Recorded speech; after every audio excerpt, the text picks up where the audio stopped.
Once upon a time, long ago, there was a king and queen. They had a young daughter who was very kind-hearted and nice. She helped many people.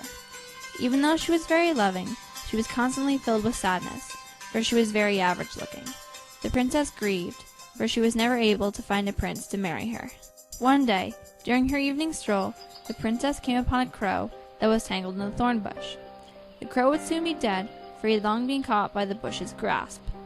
Feeling pity on the poor creature, she set it free. Immediately upon his freedom, the crow began to speak. Listen, good princess, for I am an enchanted creature. You have set me free and saved my life. In return for your kindness, I will give you a single feather from my wing.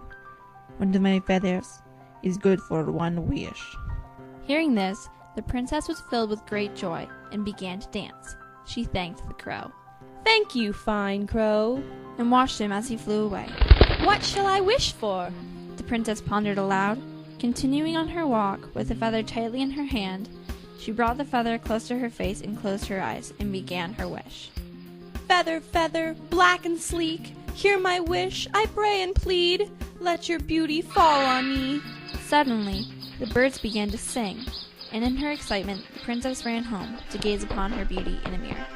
As years went by, word spread of the princess's beauty throughout all the land. Princes from far and wide came to ask for the princess's hand in marriage. One by one they came, but the princess turned them away, because they were shallow. They only cared for her beauty and nothing else, for they were cold-hearted. One day, yet again, the princess was on an evening stroll. Deep in thought, she bumped into a handsome prince as he rode his horse along the road. The prince had been blind for many years. A witch had taken his sight when she discovered the prince's shallowness. As years passed, the prince learned to love other things apart from a woman's beauty. Greetings, good prince. What brings you to this kingdom? Asked the princess. Jumping off his horse, the prince replied, I have come to marry the beautiful princess of this kingdom, for her beauty has been talked of far and wide. Yes, I am without my sight, but even the mere mention and description of her beauty has brought light to even my eyes. Smiling, the princess took the prince's arm.